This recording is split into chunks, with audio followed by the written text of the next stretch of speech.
નમસ્કાર ઉમેદવાર મિત્રો સ્વાગત છે નવા વિડીયોમાં। બીજી મેરિટ આવતા હવે ડોક્યુમેન્ટ લિસ્ટ ઉપર સૌની નજર રહેલી છે। મિત્રો ઘણા ઉમેદવારો એવા હોઈ શકે છે જે લોકો ડોક્યુમેન્ટ લિસ્ટમાં પણ નીકળતા હોય છે, તો આપણે આપણા તૈયારીમાં રહેવાનું છે। તો તમામ ઉમેદવારો માટે મહત્વની અપડેટ છે, જેમને પણ ટાટ હાયર સેકન્ડરીમાં જે ઉમેદવારો છે એ એમનું મેરિટમાં જનરલમાં નામ આવ્યું છે, તો મિત્રો એ જરૂરથી આ ડોક્યુમેન્ટ લિસ્ટ છે એ જરૂરથી જોઈ લે। જેમ કે જે ડોક્યુમેન્ટ લિસ્ટ છે એ ઇમ્પોર્ટન્ટ રહેશે જ્યારે તમારું વેરિફિકેશન થશે ત્યારે મિત્રો તમને ખબર છે પીએમએલ જે જાહેર કરવામાં આવ્યું છે 1, તો 2 પછી તમારું જે ડોક્યુમેન્ટ પણ તમારું વેરિફિકેશન છે એ થશે। તો સંપૂર્ણ વિગતવાર માહિતી આપવાનું છું, વિડીયો અંત સુધી નિહાળજો। નવા છો તો ચેનલને સબસ્ક્રાઈબ કરવાનું ભૂલવાનું નથી। તો મિત્રો ડોક્યુમેન્ટની બહાર થતા નહીં, તૈયાર રાખો આટલા ડોક્યુમેન્ટ રાખો, કેમ કે તમામ ઉમેદવારો છે અત્યારે કોમ્પિટિશન વધી રહી છે, જેના કારણેથી સરકાર પણ કંઈ ના કંઈ થોડા સારું પણ ઉમેદવારોને નીકાળતા હોય છે। તો શું નવા ડોક્યુમેન્ટ એડ કરવામાં આવ્યા છે એના પર પ્રોપરલી વાત કરવાના છે, વિડીયો અંત સુધી નિહાળજો। અને જે ઉમેદવારો આપણે અગાઉનું જે લિસ્ટ મૂકેલું છે તમે જોઈ રહ્યા છો, બધા કેટેગરીનું બીજું મેરિટ જે સેકન્ડરી હાયર સેકન્ડરીનું આવ્યું છે માધ્યમિકનું, એની પ્રોપરલી જે કેટેગરી પ્રમાણે કેટલા માર્ક્સો છે અને કેન્ડિડેટનું નામ, TAT secondary number, application number સંપૂર્ણ વિગતવાર ચર્ચા કરેલી છે, તો જરૂરથી નિહાળજો। એનો પણ આપણે પ્રોપર વિડીયો સવારમાં મૂકેલો છે, તો જે ઉમેદવારો નથી જોયું ફટાફટ નિહાળી શકો છો। ટેલિગ્રામ વોટ્સઅપ ગ્રુપ જે ઉમેદવારો નથી જોઈન કર્યું ફટાફટ જોઈન કરી નાખો, વિડીયો ડિસ્ક્રિપ્શનમાં લિંક તમને મળી જશે। તો શું અપડેટ છે આપણે વિગતવાર થોડી ચર્ચા કરીએ। તો મિત્રો તમને સ્ક્રીન ઉપર જોવા મળી રહ્યું છે, પહેલું એ છે કે અરજી ફોર્મ, તો તારીખ 10/10/2024 જે ઉમેદવારોએ ફોર્મ ભરેલા છે એ લોકોને અહીંયા અરજી ફોર્મ છે એ જે એમને જે જ્યારે ડોક્યુમેન્ટ થશે ત્યારે એ અરજી ફોર્મ આપણે જોડે રાખવાનું છે, કેમ કે અરજી ફોર્મ છે એ મગાવતા નથી, પરંતુ આપણે તૈયારીમાં સંપૂર્ણ રહેવાનું છે। આના પછી બીજું છે, અરજી ફોર્મની આપણે વાત કરી ચૂક્યા જે તમને સ્ક્રીન ઉપર જોવા મળી રહ્યું છે। તો આના પછી બીજું આપણને જોવા મળી રહ્યું છે એ છે મિત્રો ફી ભર્યાની પહોંચ, એટલે મિત્રો કે ફી ભર્યાની તમારી પાવતી, તમે જો અધર કાસ્ટમાં છો અને જે કાસ્ટ પ્રમાણે જે તમારું ફી ભર્યાની પાવતી તમારે લાગુ પડતી છે, તો એ 10/10/2024 જે ફોર્મ ભરો છો તેની સાથે મિત્રો ભરેલી ફીની પહોંચ એટલે કે નકલ અથવા પાવતી એ તમારે સાથે લઈ જવાની રહેશે, જ્યાં તમારું ડોક્યુમેન્ટ વેરિફિકેશન થવાનું છે જે તે જિલ્લા વાઇઝ। હવે મિત્રો ત્રીજી અપડેટ આ હતી, તો ચોથી શું છે એની ઉપર પણ થોડી વાત કરીએ, વિડીયો સુધી નિહાળજો મિત્રો, કેમ કે છેલ્લા ડોક્યુમેન્ટ તમારા ઇમ્પોર્ટન્ટ આવી શકે છે।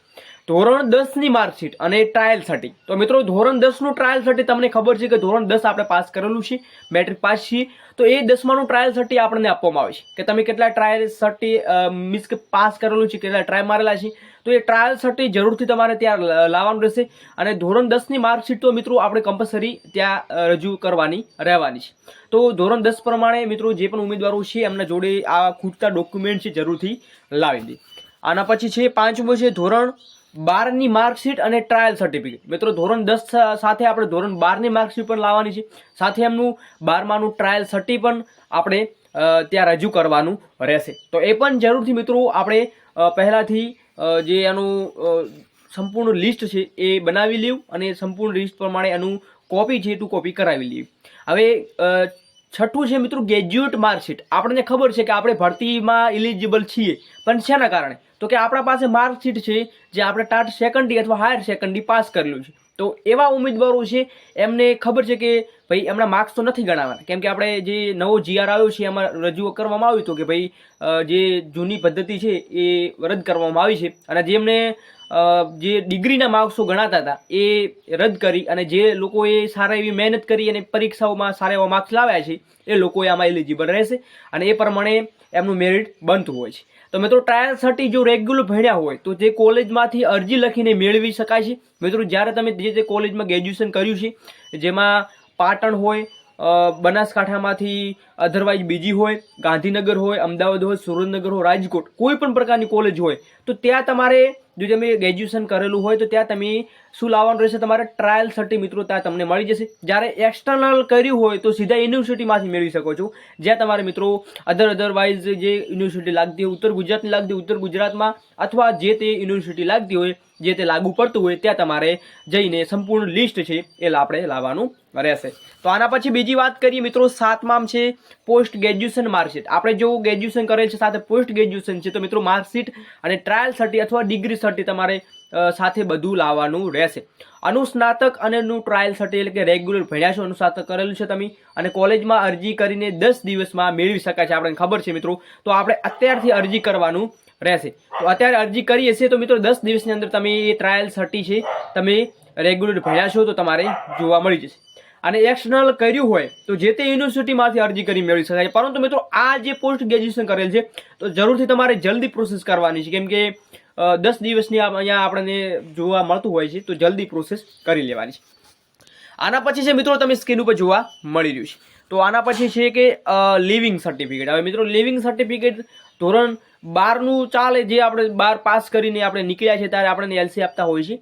તો એ એલસી એટલે કે લિવિંગ સર્ટિફિકેટ માનીએ છીએ આપણે. તો એ લિવિંગ સર્ટિફિકેટ આપણે જરૂરી છે, કેમ કે આપણે 12 પાસ કરીને આપણે એ લિવિંગ સર્ટિફિકેટ જે માન્ય હોય છે, જે 12 પછી જે આપણને અગાઉ કામ આવતું હોય છે. તો એ લિવિંગ સર્ટિફિકેટ જરૂરથી તમારે ધોરણ 12 પછીનું લાવવાનું રહેશે, એટલે કે સાથે કોપી તમારે રાખવાની રહેશે.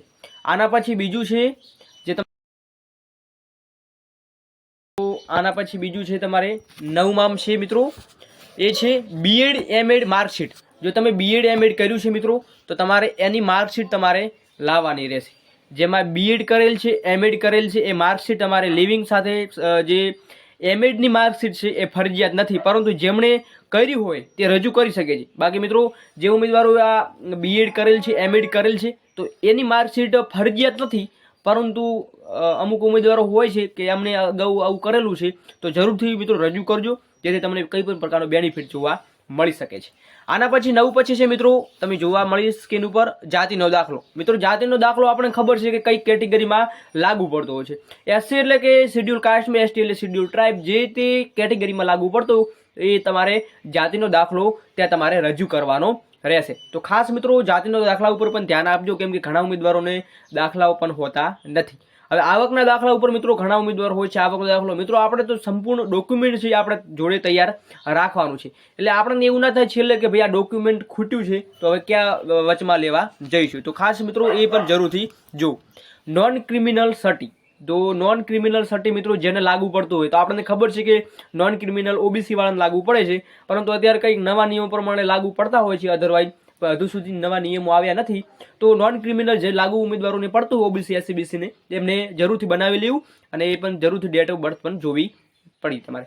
તો હવે આના પછી બીજી છે મહત્વની મિત્રો અપડેટ, જે છે ખાસ સૂચના, તો કે આ ડોક્યુમેન્ટ મિત્રો પ્રોપરલી તમારે બનાવી લેવાના રહેશે, અને અત્યારથી જ તમે મિત્રો એનું એક કોપી કરાવી અને સંપૂર્ણ લિસ્ટ છે તૈયાર કરી લો, કેમ કે પાછળથી આપણે જોડે ટાઈમ મળે ના મળે આપણે આપણી તૈયારીમાં રહેવાનું છે. બાકી મિત્રો આપણી ચેનલ તરફથી ફૂલ સપોર્ટ રહેશે. બાકી વિદ્યા સહાયકમાં હવે ટૂંક સમયમાં શું અપડેટ મળે છે એ નેક્સ્ટ વિડીયોમાં તમને જણાવવા મળશે. બાકી મિત્રો વિડીયો પસંદ આવે વિડીયો લાઈક કરજો, તમારા મિત્ર સર્કલમાં જરૂર શેર કરજો. વિડીયો પસંદ આવ્યો હોય તો જરૂરથી એકવાર વિઝિટ કરી ચેનલને સબસ્ક્રાઈબ કરવાનું ભૂલશો નહીં. મળીએ નવી ભરતી નવી અપડેટ સાથે. જય હિન્દ, જય ભારત.